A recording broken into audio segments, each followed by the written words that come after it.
al ritmo de Chula Hatun le digo bienvenido, presidente de la Cámara Nacional de Industrias. ¿Todo bien? ¿Tiene aceite? Gracias, Claudia, con esa cordial bienvenida. Agradecido por estar en piedra, papel y tinta. Gracias, Claudia, por la invitación. A usted, Pablo Camacho, para hablar de esta suspensión. A ver, es complejo, es compleja la decisión. Entiendo cuando el gobierno dice no, si no hay aceite, no hay que exportar si nosotros no tenemos aceite. Cerremos las puertas, primero tengamos nosotros aceite y después las abrimos. Pero también me pongo en los zapatos de la empresa privada y digo, cerrar las puertas de la exportación en plena crisis económica, cuando las exportaciones están bajando, las importaciones también. ¿Cuál es el justo medio? ¿Cómo han transitado con el gobierno? ¿Cómo vamos en esta negociación? Bueno, en verdad, el volver a restituir las exportaciones nos devuelve la tranquilidad, pero creo que definitivamente ha sido una medida errónea. Creo que las medidas deben tomarse en base al diálogo y no necesariamente en el eslabón que es más débil, que es el empresario, el industrial formal. Porque acá ha quedado claro también que los que han ocasionado la crisis es ese contrabando a la inversa, es ese intermediario que ha aprovechado al comprar el producto y desviarlo hacia el contrabando. Hoy nos hemos enterado de que el presidente ha estado visitando Desaguadero. No te olvides, Claudia, que la Cámara hace 2 años ya vino alertando y dejando a un lado ese estigma de que era ese contrabando hormiga, que eran los ciudadanos. Hoy hablamos de crimen organizado, que además hemos podido internacionalizar este problema con la participación de Chile, Perú, Argentina en eventos en estos países. En enero, te adelanto, vamos a volver a tener más la participación de Paraguay y Brasil. Pero volviendo a lo nuestro, el vetar las exportaciones para restituir la provisión puede haber sido con un espíritu de que cada boliviano tenga el aceite en su hogar, pero quitar la exportación. Imagínate si tú eres el país demandante y te dicen, ya no te voy a ofrecer de un día a otro. Claro. Entonces comienza a buscar otro país, otra empresa que te vaya a cumplir. Sí. Entonces, acá, seamos claros, es un daño irreversible a la seguridad jurídica, a la imagen internacional del país, porque las futuras exportaciones van a chocar con ese tema. Nos van a decir con toda seguridad, ¿y qué pasa si el gobierno nuevamente tiene diferencias y nos cortan las exportaciones? No te olvides también que nosotros desde la Cámara hemos sido muy enfáticos en el tema de los bloqueos, vengan de donde vengan, porque de la misma manera, Claudia, hemos perdido mercados y hoy nos preocupa. Hablamos de un daño económico de más o menos 50 millones. De repente podamos recuperar esos millones, pero lo que ya no se puede recuperar es el deterioro a la imagen internacional del país, a la seguridad jurídica. Así es, sí, los bloqueos vienen de todo lado. Hemos criticado tanto los bloqueos en Cochabamba con enormes pérdidas económicas, animales sufriendo, población sufriendo, pero luego los arroceros también bloquean con tractores y ahí se escuchan menos críticas. Creo que tenemos que ser más generosos entre nosotros, y hablo no solamente de los bloqueos en Cochabamba, sino de bloqueos que también se generan en otros lugares del país. Lo que yo no quiero bloquear es mi cocina, es la alimentación en mi hogar, y le cuento esto, Pablo, porque de un momento a otro voy al mercado, no hay aceite. Yo dije, en el supermercado tiene que haber, si siempre ha estado lleno de aceite. Voy a un supermercado, voy al otro, no había, me traslado de barrio, me han ofrecido este aceite de oliva. Yo digo, no voy a cocinar con aceite de oliva, necesito mi aceite light. No había el aceite light, tuve que comprar el otro. Una amiga me compró en el alto, todo un lío. Y cuando llega el fin de semana y nosotros hacíamos la cobertura, el jefe de redacción me dice, Claudia, apareció el aceite así. Ha aparecido como por arte de magia. Ahora hay aceite en todo lado. Me fui al supermercado y había, pero batallón de botellas de aceite. Esto genera también ciertas dudas de cómo aparece de un momento a otro. No es forzosamente el contrabando, hay una pugna entre la empresa privada y el gobierno, porque deja de haber de un momento a otro y el fin de semana se llenó de aceite el mercado. Esto nos genera también cierto vértigo, ¿no? A ver, para tener el panorama claro, la industria oleaginosa está totalmente regulada. Primero en precios, hace muchos años que no se ha incrementado el precio, pese a la inflación, incrementos salariales y demás, se mantiene el precio al interior de Bolivia. Pero en estos últimos días, estas últimas semanas, ¿qué es lo que ha pasado? El producto ha comenzado a salir de contrabando fuera del país, porque obviamente, igual que la garrafa, el combustible, entre otros, pues no hay un control en las fronteras y el contrabando sale fácilmente. Entonces la responsabilidad del industrial, de la empresa oleaginosa de aceite, termina el momento que vende, porque además el gobierno controla la facturación, dónde se vende, cuánto sale por exportación. No hay forma de que salgan más litros de aceite de los que están registrados. Entonces sí hay un control de esa manera. Y lo correcto era sentarse y comenzar a corregir qué es lo que está pasando en los canales de distribución. Entonces, veíamos también a algunas autoridades inspeccionando centros de venta al por mayor, cuando sabemos que esos centros no dan ni factura. Entonces, de verdad eso tiene que preocuparnos.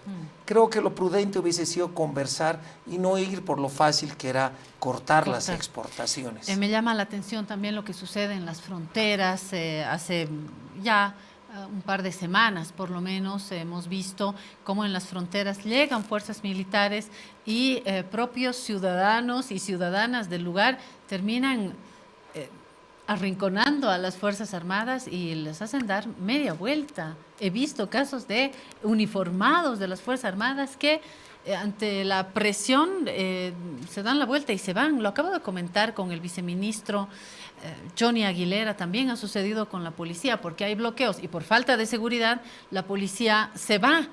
O sea, la policía no se puede ir porque cabalmente cuando más riesgo hay, la policía se tiene que quedar.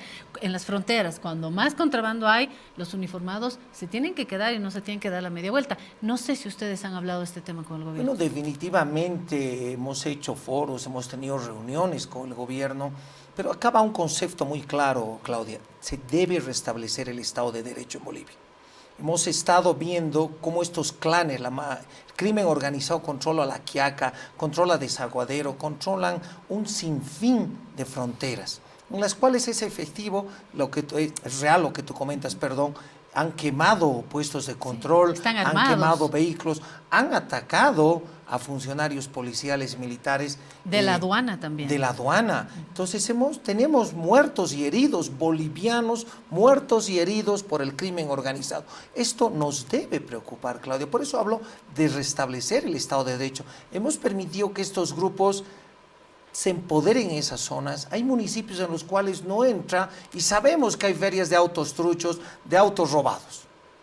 El gobierno debe restablecer. Sabemos dónde hay tomas y avasallamientos. En el oriente, felicitar acá al ministro Eduardo del Castillo porque ha podido devolver una propiedad Santa Rita cuando esta había sido copada casualmente en época de cosecha y no querían salir hasta terminar la cosecha. Se ha devuelto la propiedad, fueron rebasados, pero ahí vimos una decisión de intervenir hasta con la Fuerza Aérea, fueron helicópteros, fue un contingente adicional de policías. Entonces, creo que tenemos que comenzar a trabajar en eso.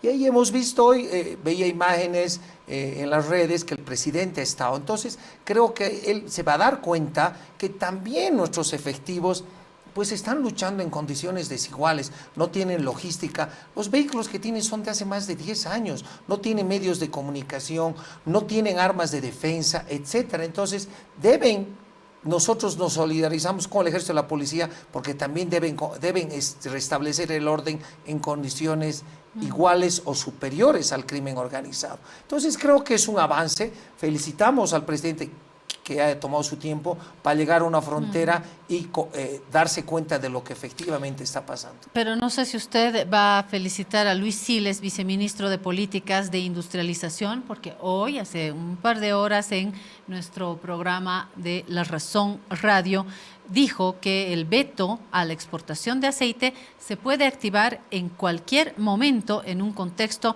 de falta del producto en el mercado interno. Es decir, me vuelven a hacer faltar mi aceite y van a volver a cortar, dice el viceministro. ¿Qué dice usted? Bueno, el gobierno tiene la potestad para subir, aumentar, realizar los controles, la fiscalización. No reclamamos y no estamos en contra de eso, pero generar ese ruido, esa bulla, no le ayuda a Bolivia, no le ayuda al gobierno, no nos ayuda a ninguno de nosotros. Creo que ese es un criterio que debíamos tenerlo de manera interna, pero no alertar porque genera más psicosis, genera más problemas, la gente ya no compra el bidón para el mes o para la semana y vamos ahí sí a... por si acaso compraré 3 o 4. Claro. Entonces, ahí la reflexión a Luis, a quien conozco, y creo que estos temas no deberíamos exteriorizarlos porque, reitero, se daña la imagen del país y generamos una psicosis interna. Bajo amenaza, ¿no? Creo que hoy Bolivia lo que quiere es paz y certidumbre.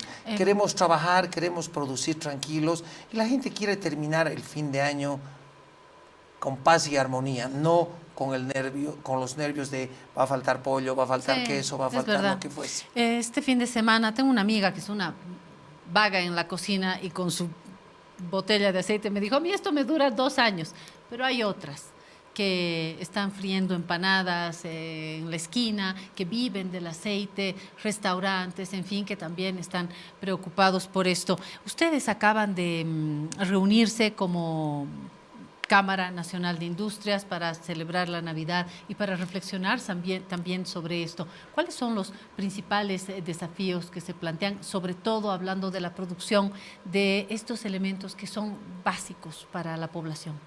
Bueno, ha sido un año muy complicado. Hemos tenido una reunión de presidentes también en el mes de noviembre, con la presencia de 8 cámaras de los departamentos. Desafortunadamente no hay una Cámara de Industrias en el Beni. Y en la reunión, el cóctel que hemos tenido en la reunión hace pocos días, y nuestra preocupación sobre todo es el tema de seguridad jurídica. Nuestra preocupación también es el de profundizar los diálogos con el gobierno, pero ya con resultados.